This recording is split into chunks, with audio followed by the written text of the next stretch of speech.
hujan ke tak? Tak.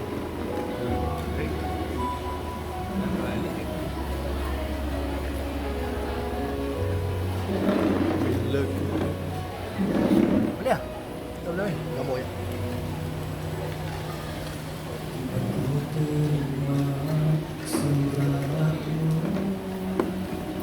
Telah kau utus dahulu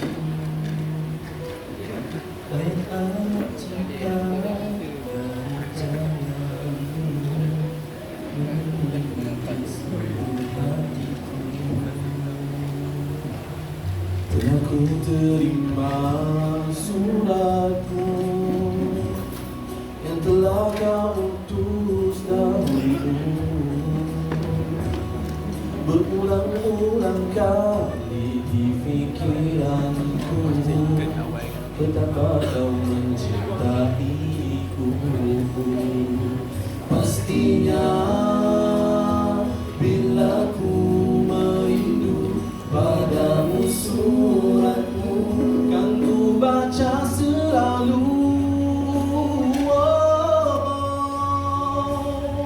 Ku harap kau akan menyebut namaku detikku rindu saat ku baca suratmu.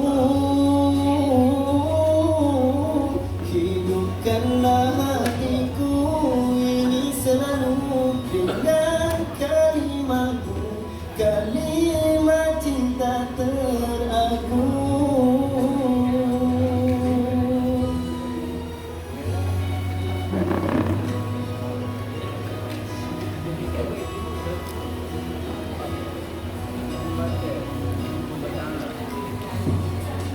Telah ku terima suratmu yang pernah kau utus dahulu. Ayat-ayat cinta dari cahayamu sesingkat bumi syurga hatiku. Pastinya bila ku merindu padamu suratmu kan ku baca selalu.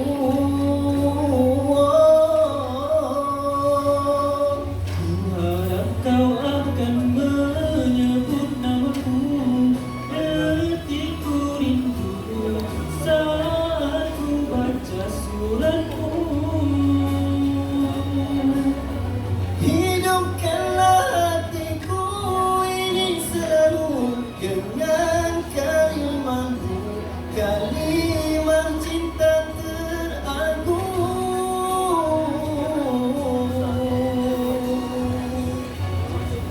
Setelah cintamu tiada penghujung, suratmu kan ku baca selalu.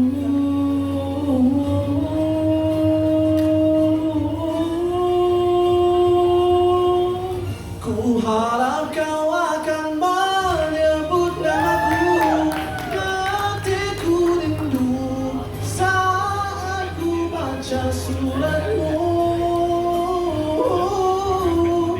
Hidupkanlah hatiku ini selalu dengan kalimatmu, kalimat cinta teragung.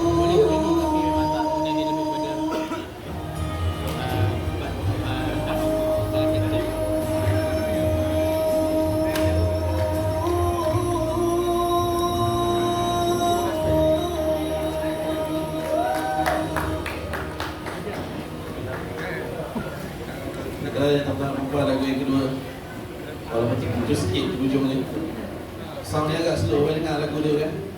Agak slow sikit, kita orang kat atas ni pun tak dengar sikit, kurang dengar. Mangkit dulu, Fik. Jadi kita ada teknis dengar ni. Nikah. Oh, teknis nyanyi balik. Sila, kalau ada lebih boleh tambah ke? Tak boleh tambah. Tak boleh tambah dengan kuih. Kita tak kaya. Kita tak lagi. Tanya. Lupa. Okey, baik. Bismillah. Alhamdulillah lagu yang kedua dah pun habis.